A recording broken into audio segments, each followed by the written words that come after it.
Nous passons à l'éducation avec l'approbation d'une convention pour la mise en place du nouveau PEDT pour la période 2023-2025. Madame Lounis. Oui, donc juste quelques petits éléments de rappel, puisque nous ne sommes pas notre premier PEDT, c'est quelque chose que vous connaissez bien, puisque le premier a été mis en place en 2014 suite à la réforme des rythmes scolaires. Donc, pour ce premier PEDT, l'objectif a été de rassembler tous les acteurs, que ce soit des acteurs municipaux ou associatifs, pour proposer des activités diverses et qui contribuent à l'épanouissement des enfants de 3 à 11 ans.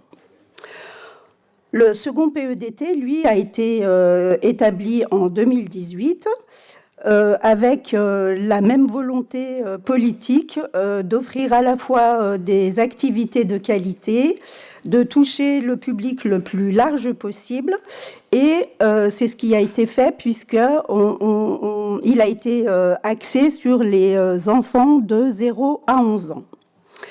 En 2022, donc nous avons travaillé en partenariat avec les acteurs avec lesquels on travaille tout le temps, à savoir l'éducation nationale, donc les services municipaux et les différents intervenants qui sont intervenus. Y compris des parents aussi, bien sûr, pour procéder à l'évaluation de ce PEDT qui se termine. Donc cette évaluation a confirmé en fait le besoin important de continuer à faire du lien entre les actions qui sont destinées aux enfants et à la jeunesse, voilà, pour qu'il y ait vraiment une cohérence de ce qui est proposé. De porter également une attention particulière sur les temps de transition, que ce soit l'entrée à l'école maternelle, qui peut être source de questionnement, d'angoisse, surtout pour les parents, le passage aussi de la maternelle à l'élémentaire et le passage de l'élémentaire au collège et du collège au lycée. Donc ces temps de transition, ils sont vraiment très importants pour maintenir, encore une fois, toute la cohérence. Donc le document qui vous est présenté ce soir, on ne va pas décliner les actions puisqu'elles ne sont pas encore écrites. C'est un document cadre qui définit les principes de ce nouveau PEDT. Donc, il confirme, comme les précédents, la volonté de la ville d'avoir une politique enfance-jeunesse riche et cohérente. Nous souhaitons également répondre à des besoins éducatifs en mettant l'accompagnement à la parentalité au centre aussi de ce travail et de confirmer les parents comme les premiers éducateurs de leurs enfants. Il est aussi question de mettre en place des accompagnements pour les enfants et les jeunes pour favoriser leur épanouissement, là aussi à travers différentes activités sportives, culturelles, pratiques de l'art, et puis aussi de mettre en place des actions citoyennes pour que enfants et jeunes s'inscrivent dans cette philosophie-là. Et d'ailleurs, le Conseil citoyen des enfants confirme que c'est vraiment une volonté. Et puis, la vigilance aussi à avoir sur des publics fragiles, donc en direction des enfants et des jeunes, toujours, pour qu'un accompagnement spécifique, éducatif et social leur soit apporté.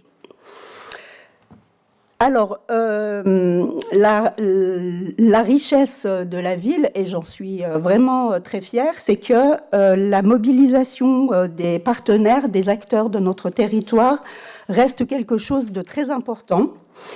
Le travail d'évaluation qui a été fait, il s'est fait vraiment dans un esprit dynamique, de partage, de transparence.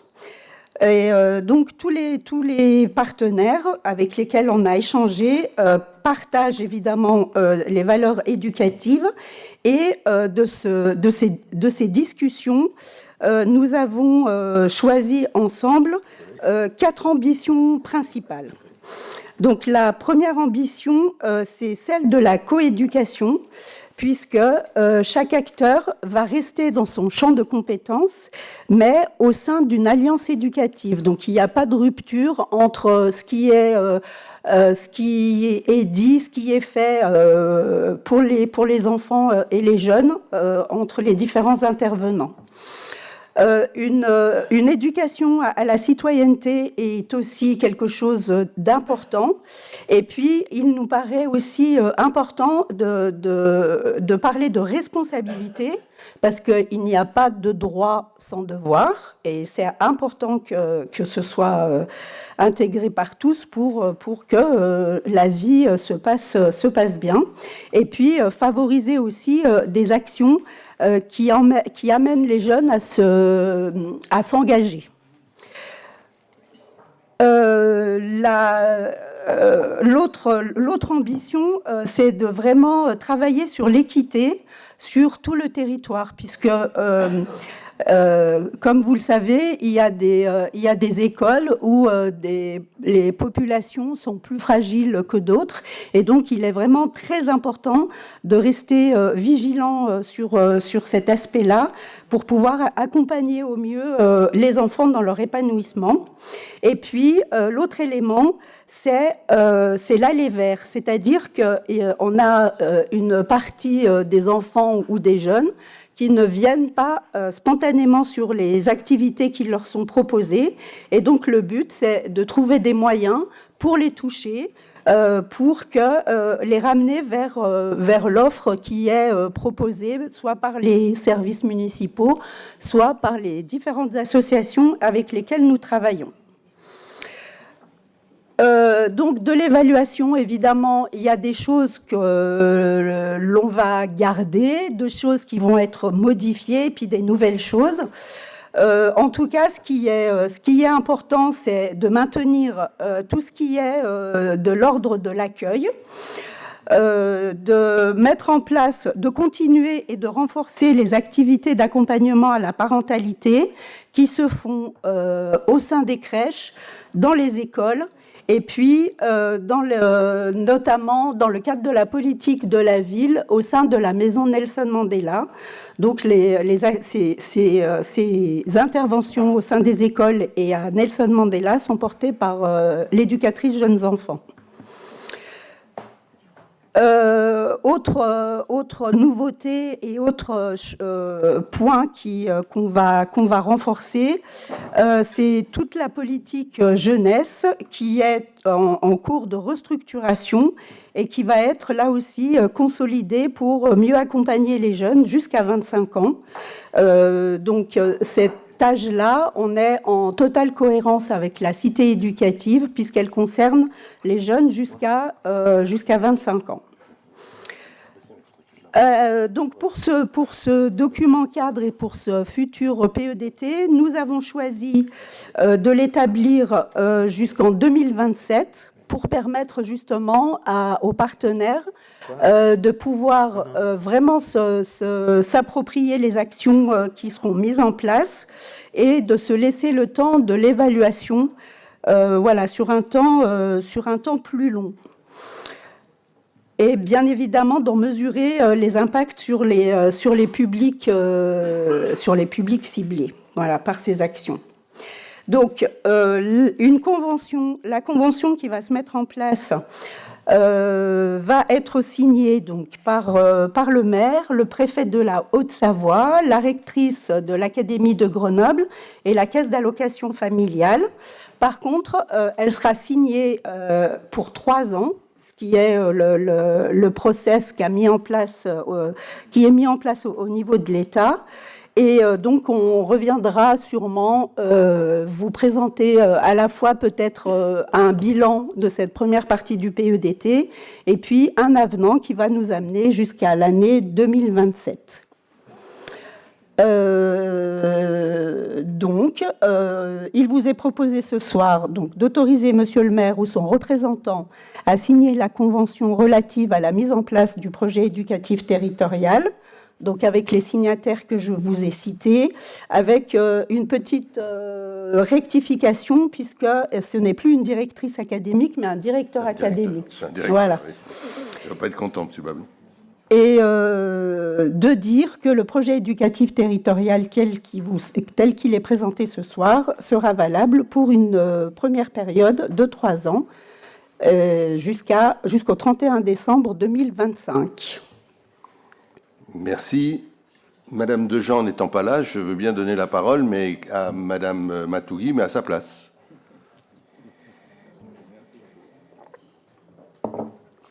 C'est parti.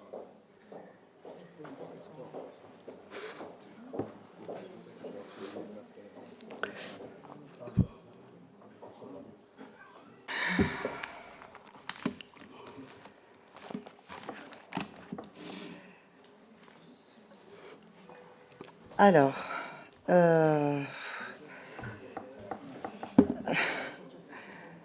bon, j'attendais un petit peu ce PEDT, vous le savez très bien. Je pense que vous vous souvenez de ma dernière intervention sur la prolongation du PEDT, avec laquelle je n'étais pas d'accord, parce que j'avais demandé à ce qu'il soit travaillé et retravaillé très vite.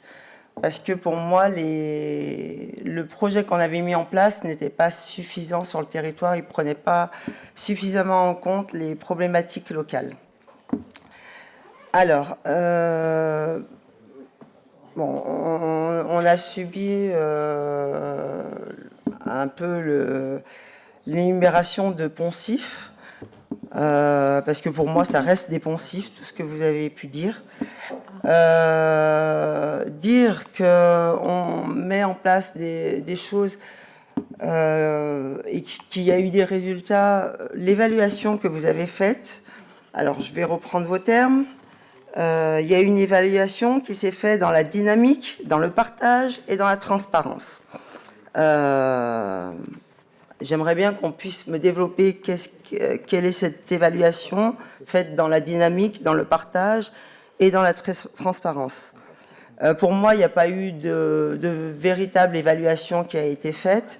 D'ailleurs, si je peux juste me permettre de faire une petite parenthèse, la Cour des comptes avait fait, alors c'était pour l'ensemble des politiques publiques qui étaient mises en place sur le territoire, mais c'est vrai qu'ils avaient mis en place l'intérêt de mettre en place des vrais indicateurs au niveau des évaluations des politiques publiques qu'on mettait en place.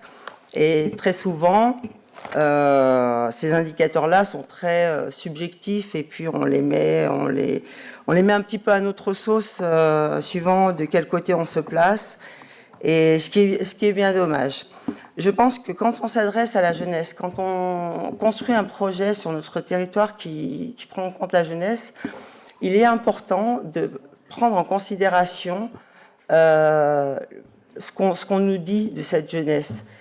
Et le vrai problème que la majorité a, alors je ne sais pas si je peux me considérer dans la majorité ou dans la minorité, ou voilà. Je rappelle juste que j'ai été élue sur la liste majoritaire. Alors, on sait très bien, enfin tout le monde, c'est un secret de polichinelle, mais tout le monde sait pourquoi je me retrouve ici aujourd'hui. La question, s'il vous plaît, Madame Matougui. On a un nouveau président de séance. Donc,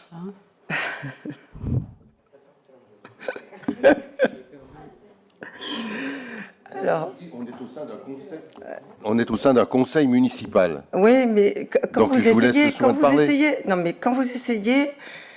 Moi, j'essaye rien du tout. Alors, vous avez beaucoup de mal à comprendre ce que c'est que la liberté d'expression.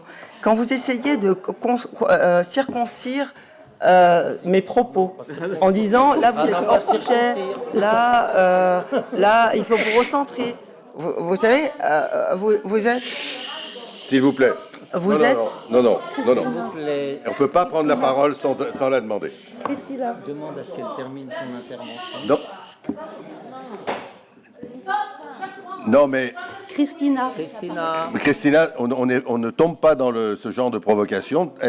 Madame Matougui a le droit de prendre la parole, elle a le droit de s'exprimer sur le sujet en question, et nous attendons tous qu'elle termine son intervention sur le sujet en question. Je lui demande très simplement de ne pas faire trop de digression autour de la forme. J'aimerais bien que vous alliez au cœur, ce que vous avez commencé à faire d'ailleurs, même si on n'est pas d'accord avec ce que vous dites, mais vous avez commencé à aller au cœur de vos problèmes. Donc allez-y, continuez. Merci, monsieur le maire. Une fois, on arrive à être d'accord quand même.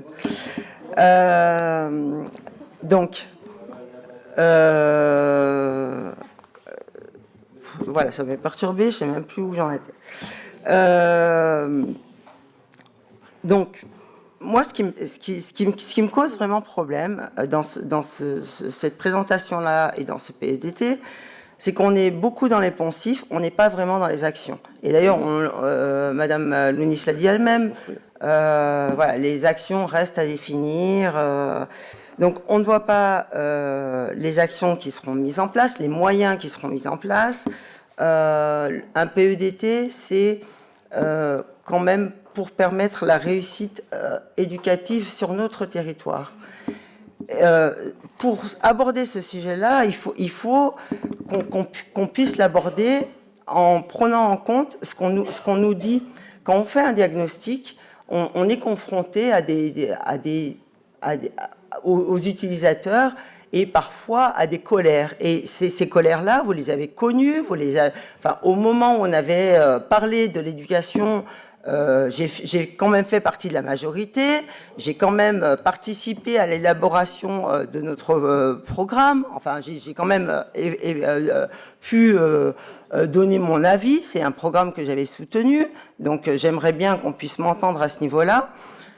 Au moment où on avait parlé de tout ça, j'avais maintes fois dit et le fait qu'il fallait pouvoir et savoir recueillir la colère qui nous était dite. Et c'est vrai que c'était un vrai problème que moi j'ai pu constater, c'est ce problème-là Alors c'est vrai que quand on conteste les choses qui sont mises en place, c'est pas évident et parfois on nous fait des reproches avec des mots qui sont pas les mots qu'on aimerait entendre, et c'est pas évident de comprendre les colères et d'aller interpréter ce que ces colères veulent dire derrière. Et je pense que ces colères-là, toutes les colères qu'on entend et que vous avez entendues autant que moi, font partie et doivent être prises en compte dans ce diagnostic qu'on pose pour le PEDT. Donc, quand j'entends dire aujourd'hui que l'évaluation s'est faite dans la dynamique, le partage et la transparence, je suis très sceptique sur ce qui est proposé, ce qui sera mis en place. Maintenant, comme je l'ai dit, je ne vois pas... Je n'arrive même pas à percevoir quels sont les moyens, les actions que vous allez mettre en place pour permettre la réussite éducative sur notre territoire. Comment allez-vous aujourd'hui accompagner, grâce à ce PEDT, mettre en place un continuum éducatif en associant tous les partenaires vous avez dit, Madame Lounis, que vous étiez très fière des partenaires. Donc, comment vous allez mettre en place ce continuum éducatif avec ces partenaires aujourd'hui, après avoir fait une prolongation de l'ancien PEDT, qui était censé être un diagnostic, parce que je me souviens de ma dernière intervention au moment où on avait délibéré sur la prolongation du PEDT. Vous avez dit, ne vous inquiétez pas, Madame Matougui, on va mettre en place tout de suite des mesures. Donc ça datait quand même de juin 2021. Je pense que depuis, vous avez mis quand même pas mal d'actions en place. Vous pouvez conclure votre question, c'est Madame Matougui, s'il vous plaît, simplement par le respect de la longueur des débats. Alors j'aimerais bien qu'on puisse me détailler ces actions-là qui ont dû être mises en place. Je ne les ai pas vues, mais même si je ne les ai pas vues, elles ont sûrement dû exister. Donc dites-nous-les. Et puis la ville doit assumer pleinement aujourd'hui son rôle d'accompagnement dans ce projet éducatif. dans le parcours éducatif des jeunes, de la jeunesse. L'ancien PEDT s'adressait aux jeunes de 0 à 11 ans. On dit aujourd'hui dans ce nouveau PEDT qu'on nous propose, enfin cette nouvelle convention, qu'on va s'adresser aux jeunes jusqu'à 25 ans. Quelles sont les actions qui seront mises en place concrètement ? Quand même, je veux dire, au moins de voir, même si vous dites que c'est en cours d'élaboration, citez-nous-en quelques-unes. Moi, personnellement, j'ai beaucoup l'impression qu'on avance à tâtons, et quand on avance sur des sujets aussi délicats que la jeunesse, je pense qu'il faut, à ce stade-là du mandat en tout cas, faire preuve de concret. Maintenant, j'aimerais revenir sur un autre projet. Non, vous avez fini votre question maintenant. J'aimerais, non, s'il vous dans plaît. le cadre du PEDT... On va peut-être répondre d'abord à ces questions-là, parce que c'est pas un monologue, un conseil municipal. Donc, moi, j'ai des demandes de parole. Je n'ai pas écouté. Il n'y a aucun temps limité qui dit que Aïcha Matougui a droit à tant de paroles, parce que, monsieur le maire, à un moment donné, il va peut-être bien falloir m'entendre. La parole est à monsieur Jadel. Mais... Il n'a pas demandé, il a arrêté. Ah ben, j'ai pas fini. J'ai pas fini. Alors attendez, je redonne les paroles parce que... Expliquez-moi à quel moment vous décidez que... Monsieur Abicher a demandé la parole. Réappuie, s'il te plaît. Voilà. Merci beaucoup. Bonjour, mesdames, messieurs. Le 17 décembre 2020, le premier point de l'ordre du jour du conseil municipal, c'était le règlement intérieur. Aïcha Matougui était présente. Matougui, comme tout le monde, et l'a voté comme tout le monde à l'unanimité le règlement intérieur du conseil municipal. Si jamais il y avait eu un problème, le 28 janvier 2021, le conseil municipal a voté à l'unanimité le PV du conseil précédent. Donc tout le monde était absolument d'accord avec le règlement intérieur du conseil municipal. Je me permets de vous lire l'article 15, une partie de l'article 15 du règlement intérieur du conseil municipal que nous avons tous accepté, y compris Aïcha Matougui. Un membre du conseil municipal ne peut prendre la parole qu'après y avoir été autorisé par le maire. Première chose. Troisième paragraphe de cet article 15. Lorsqu'un membre du conseil municipal s'écarte de la question traitée ou qu'il trouble le bon déroulement de la séance par des interruptions ou des attaques personnelles, la parole peut lui être retirée par le maire en vertu de ses pouvoirs de police de l'Assemblée. Monsieur le maire, j'ai entendu quelque chose de scandaleux tout à l'heure. On vous a traité de menteur, et ça me semble absolument scandaleux. Et je vous demande, dans la suite de ce conseil, de retirer la parole à la moindre intervention hors d'un sujet ou à la moindre injure. Merci, monsieur le maire. Merci. Merci. Je reviens. Monsieur Jadel, vous avez demandé la parole ou pas? Monsieur Jadel. Monsieur Jadel. Non? Parce que ça s'ouvre. Alors, je donne la parole à monsieur Boucher, qui l'a demandé. Monsieur Boucher. Merci, monsieur le maire, et j'admire votre patience. Je voudrais revenir effectivement sur le PEDT et puis ce qu'a exprimé Louisa Lounis. C'est une délibération importante que l'on a ici. L'éducation, c'est un...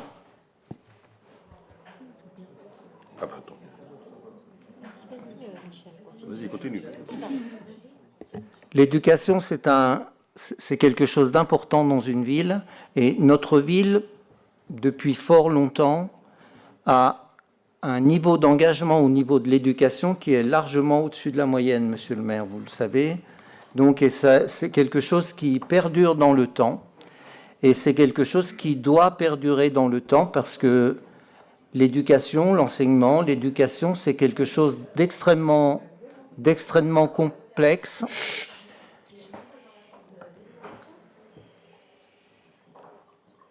Monsieur Boucher, je vous laisse continuer. Ben, moi, j'aime pas parler quand... avec enfin, je sais pas, c'est à peine sérieux.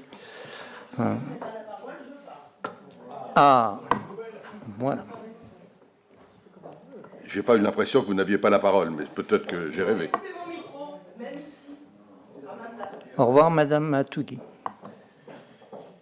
Monsieur Boucher, vous allez pouvoir parler tranquillement. Il faut laisser la porte ouverte. Oui, on laisse la porte ouverte, c'est le règlement.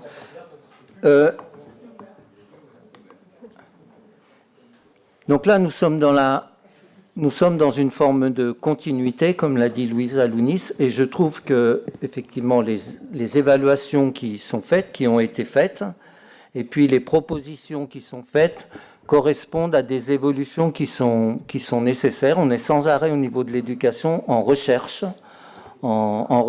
par rapport à ce qui se passe, par rapport à l'évolution de la société, par rapport à l'évolution de l'éducation, y compris de celle qui est donnée à la maison. Et je pense que notre souhait le plus fort, c'est l'épanouissement de chacun des enfants.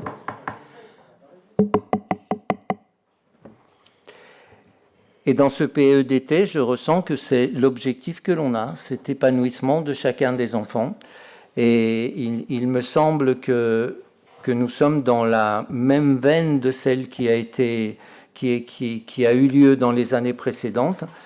Et je voudrais dire, parce que bon, il se trouve que vous savez que j'ai été très longtemps directeur d'école sur la ville et que j'ai assez largement des contacts dans le milieu de l'enseignement, je pense qu'il y a peu de critiques qui nous sont faites sur notre degré d'engagement aux côtés de l'éducation nationale, au moins sur la tranche d'âge qui concerne les écoles. Et puis j'ai vu effectivement que nous essayons d'aller au-delà de l'âge des écoles, au-delà de l'âge du CM2, puisque l'adolescence, la préadolescence, l'adolescence est aussi des moments qui sont complexes et qui doivent être travaillés au niveau d'un certain nombre d'actions et de relations avec les partenaires de l'éducation nationale. Donc voilà, je voterai avec plaisir, Madame Lounis, ce nouveau PEDT. Merci. Est-ce qu'il y a d'autres interventions? Oui, Monsieur Beauchot. Oui, je suis rarement dans l'autosatisfaction, etc. Mais enfin, pour avoir vécu ce PEDT avec différents rôles, que ce soit en tant qu'élu à la politique de la ville ou au sport, que ce soit en tant que représentant de la ville en conseil d'école, que ce soit aussi aujourd'hui en tant que parent dont le gamin est à l'école, au CLAE, au centre de loisirs, je crois qu'on n'est absolument pas dans les poncifs. Les poncifs, c'est justement de nous reprocher toujours plein de choses sans dire quelles sont les choses qui nous sont reprochées.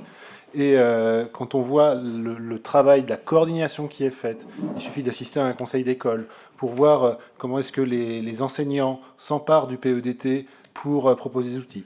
Comment est-ce qu'on met à leur disposition, comment est-ce qu'on les accompagne avec nos étapes, nos éducateurs sportifs, avec les différentes structures culturelles qu'a la ville sur son territoire.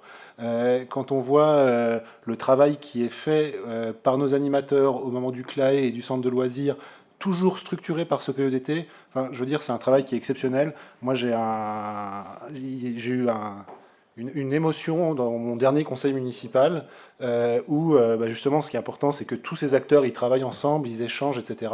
Et c'est quand la responsable du centre de loisirs nous a expliqué qu'à la demande des enfants, il y avait eu un travail dans le cadre de la citoyenneté, etc., sur l'apprentissage de la langue des signes, parce qu'il y a une dame à la cantine qui est muette, et qu'ils ont fait ce travail pour pouvoir lui parler.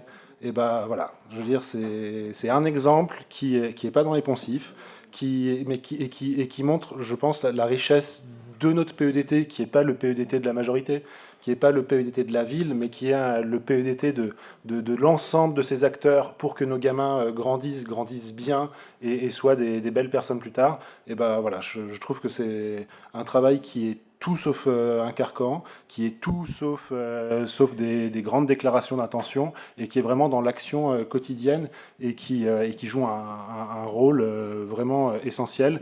Et je me réjouis voilà, qu'on se réengage dans cette dynamique-là, dans ce travail-là, y compris avec des partenaires qui sont heureux de continuer à le faire avec nous. Merci. Madame Lounis.